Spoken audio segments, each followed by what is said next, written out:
TS911 Mancherial జిల్లా భీమిని మండలం Mallidi cross road వద్ద వాహనాలు తనిఖీలు చేస్తుండగా కొమరం భీం ఆసిఫాబాద్ జిల్లా చింతల మానపల్లి మండలానికి చెందిన పురుషోత్తమ అనే వ్యక్తితో పాటు మరో ఇద్దరు పోషం కృష్ణులు సంచులతో బైక్ పై ఉండగా పోలీసులను చూసి కృష్ణ అనే వ్యక్తి పరారయ్యాడు.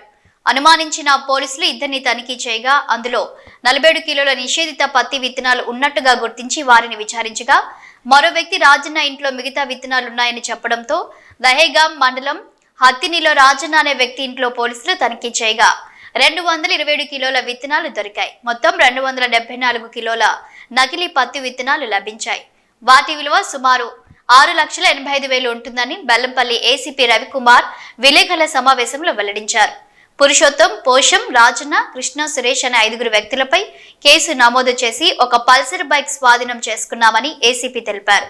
కృష్ణ అనే వ్యక్తి పరారీలో ఉన్నాడని, ఆంధ్రప్రదేశ్ రాష్ట్రం గుంటూరుకు చెందిన నకిలీ విత్తనాల విక్రేత సురేష్ కు నోటీసులు పంపి త్వరలో అరెస్టు చేస్తామని తెలిపారు. ఈ సమావేశంలో తాండూరు సిఐ కుమారస్వామి, భీమిని ఎస్ఐ విజయ్, వ్యవసాయ అధికారి పాల్గొన్నారు. బెల్లంపల్లి సబ్ డివిజన్ పరిధిలో నకిలీ విత్తనాల సమాచారం తమకు అందజేయాలని, వారి వివరాలు గోప్యంగా ఉంచుతామన్నారు.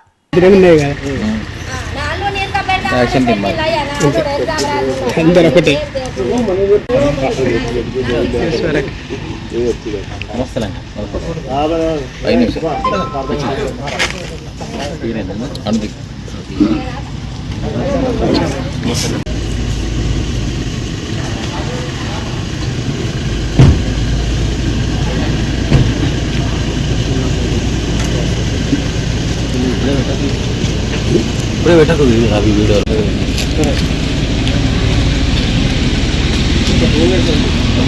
సార్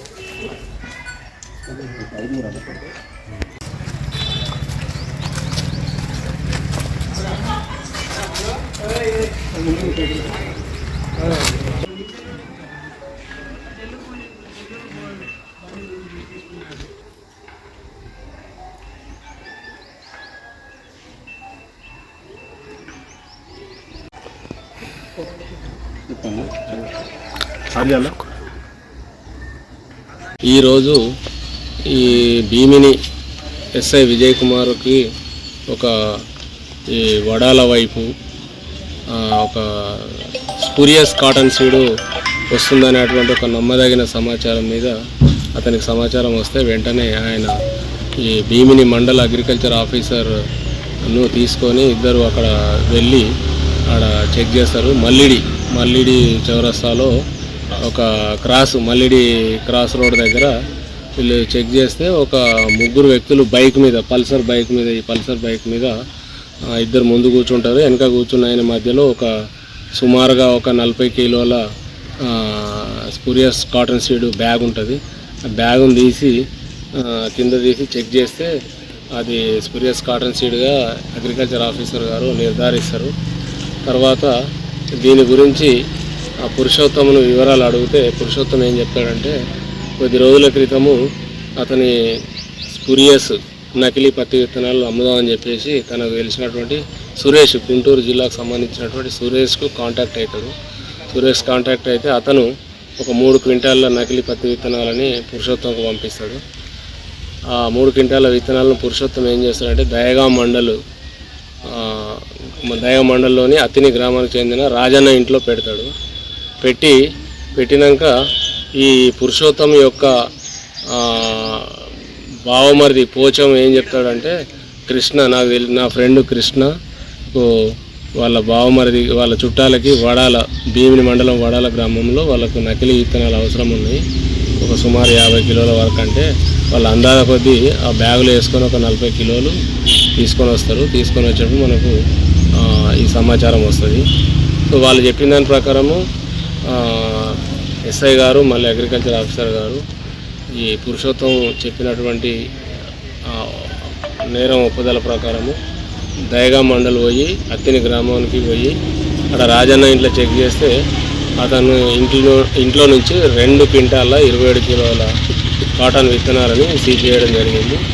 సో అవ్యూను పొద్దున దొరికినాయి 40 టోటల్ 2 క్వింటాల 74 కిలోల నకిలీ విత్తనాలను ఈరోజు మనం స్వాధీనం చేసుకోవడం జరిగింది.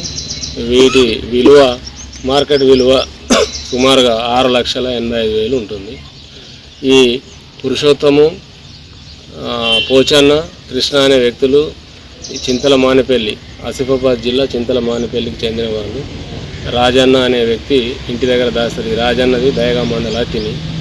తర్వాత పురుషోత్తం అనే వ్యక్తి గుంటూరుకు సంబంధించినటువంటి సురేష్ ద్వారా తెప్పిస్తాడు. ఈ కేసులో ఈ పురుషోత్తము, పోచన్న, కృష్ణతో పాటుగా రాజన్నను, తర్వాత ఈ పురుషోత్తం సప్లై చేసినటువంటి గుంటూరుకు సంబంధించిన సురేష్ను కూడా మనం ఈ కేసులో ఇన్వాల్వ్ చేస్తున్నాం. మొత్తం 5 నేరస్తులు. తర్వాత కాటన్ సీడ్ వచ్చేసి 2 క్వింటాల 74 కిలోలు. దీని వాల్యూ వచ్చేసి 6,85,000. సో ఈ సందర్భంగా నేను రైతులకు మనవి చేసేది ఏంటంటే, ఇట్లాంటి కాటన్ సీడ్స్ దయచేసి ఎవరు పర్చేజ్ చేయొద్దు. ఇవి ఎన్విరాన్మెంటల్గా ఇవి మంచిది కాదు అనేది నిర్ధారణ జరిగింది. అందుకే వీటిని బ్యాన్ చేశారు. ఇవి మొలకెత్తక ఖాతా కూడా రాక చాలా ఆర్థికంగా ఇబ్బందులు ఎదుర్కొనే అవకాశం ఉంటుంది. కాబట్టి ఈ సందర్భంగా నకిలీ విత్తనాల జోలికి పోవద్దని ఈ రైతులకు అందరికీ నేను విజ్ఞప్తి చేస్తున్నా. భీమిని, కన్నెపల్లి, నంద్యాల చుట్టుపక్కల మండల ప్రజలందరికీ నేను ఈ సందర్భంగా విజ్ఞప్తి చేస్తున్నాను.